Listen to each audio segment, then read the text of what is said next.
Ganjar Pranowo dan Prabowo Subianto harus berkejaran dengan waktu. Masa pendaftaran Pilpres yang di depan mata memaksa keduanya untuk segera menentukan pendamping dalam Pilpres 2024. Bursa Cawapres saat ini mengerucut pada sejumlah figur.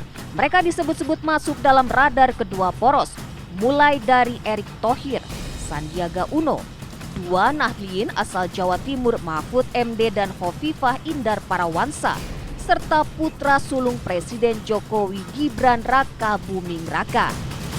Erick Thohir merupakan Menteri BUMN yang memiliki latar belakang pebisnis.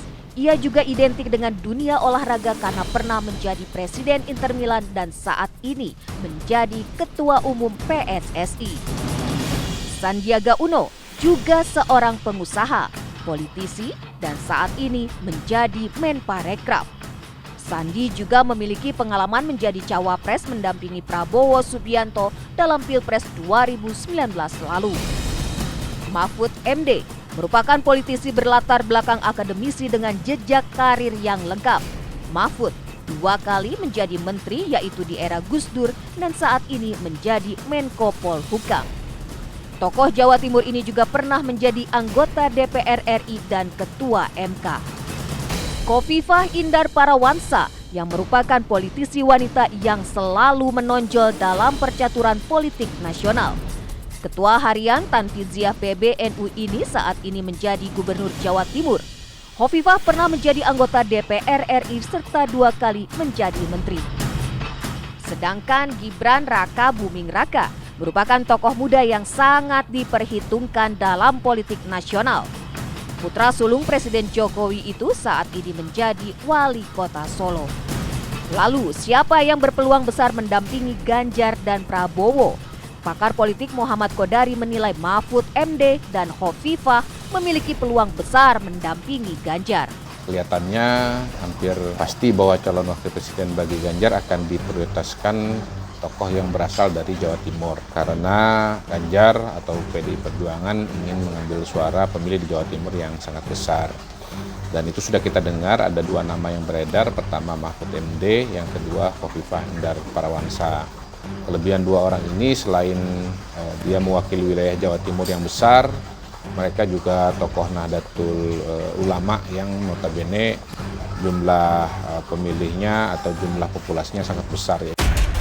Gibran Raka Buming Raka dinilainya paling berpeluang menjadi cawapres Prabowo. Nama lain yang cukup berpeluang adalah Erick Thohir. Kita sudah dengar berkali-kali bahwa Pak Prabowo meminta Gibran sebagai calon wakil presidennya, tetapi ini semua tentu menunggu hasil keputusan dari MK ya, memungkinkan atau tidak. Nah, kalau memang memungkinkan, saya kira peluang Gibran sangat-sangat besar karena ya dia menjadi solusi bagi berbagai partai politik yang ada di Koalisi Indonesia Maju. Karena Gibran ini putranya Pak Jokowi, sementara Pak Jokowi punya dukungan yang sangat kuat di Jawa Tengah dan di Jawa Timur, maka kemudian Gibran ini akan bisa mengambil suara, bisa menarik suara di Jawa Tengah dan di Jawa Timur. Di luar Gibran, nama yang juga sangat kuat adalah Erick Thohir.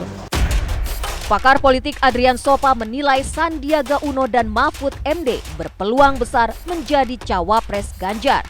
Khusus Sandiaga Uno memiliki pengalaman menjadi cawapres Prabowo pada Pilpres 2019.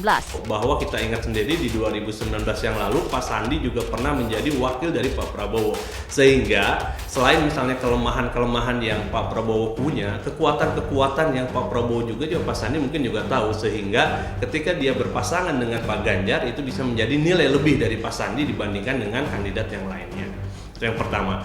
Yang kedua, kita juga melihat bahwa selain Pak Sandi ada juga Pak Mahfud. Kalau Pak Mahfud ini kita lihat sebagai sosok yang relatif lengkap ya. Beliau terkenal sebagai akademisi, kemudian juga hakim, kemudian juga politisi juga. Latar belakang Nahdliyin dari Jawa Timur menjadikan Mahfud MD berpeluang besar dipilih Ganjar. 2 hal itu diyakini akan memberikan sumbangan elektoral yang besar. Yang mana kalau dilihat dari peta yang ada sekarang ini, Jawa Timur ini menjadi battleground untuk capres-capres yang bertarung yang ada sekarang ini. Jadi kalau misalnya kita lihat provinsi terbesar, Jawa Timur ini merupakan provinsi terbesar kedua. setelah Jawa Barat. Jadi pertama Jawa Barat, Jawa Timur, Jawa Tengah, kemudian Sumatera Utara, baru ke Banten. Dari 5 provinsi terbesar ini, Pak Ganjar itu unggul di Jawa Tengah, kemudian juga di Sumatera Utara. Kemudian Pak Prabowo unggul di Banten dan juga di Jawa Barat, sehingga di Jawa Timur ini menjadi penentuan. Sedangkan calon pendamping Prabowo dinilainya relatif lebih banyak, mulai dari Khofifah Indar Parawansa, Erick Thohir, Erlangga Hartarto, hingga Gibran. Erick Thohir memiliki peluang paling besar karena berdasarkan sejumlah survei, elektabilitasnya tinggi ketika dipasangkan dengan Prabowo. Khusus untuk Gibran, peluangnya terbuka lebar jika MK mengabulkan gugatan usia minimal Capres-Cawapres menjadi 35 tahun dan diberlakukan pada Pilpres 2024. Gibran juga dinilai akan memberikan sumbangan elektoral yang sangat besar. Dan yang lebih menarik ketika Pak Prabowo berhasil menggandeng Mas Gibran, meskipun nanti ini keputusannya harus nunggu MK dulu ya. Tapi kalau ini berhasil, tentu basis Pak Ganjar yang ada di Jawa Tengah itu bisa terganggu. Satu. Kemudian yang kedua, pendukung-pendukung dalam tanda kutip Pak Jokowi ini tentu juga yang selama ini mengarah terhadap PDIP misalnya, itu juga bisa beralih pilihan ya. Meski nama-nama tadi memiliki peluang besar, namun tak menutup kemungkinan muncul kejutan di menit akhir seperti Pilpres 2019 lalu. Akankah 2 nama dari nama-nama di atas yang dipilih? Atau justru muncul kejutan baru? Kita tunggu saja.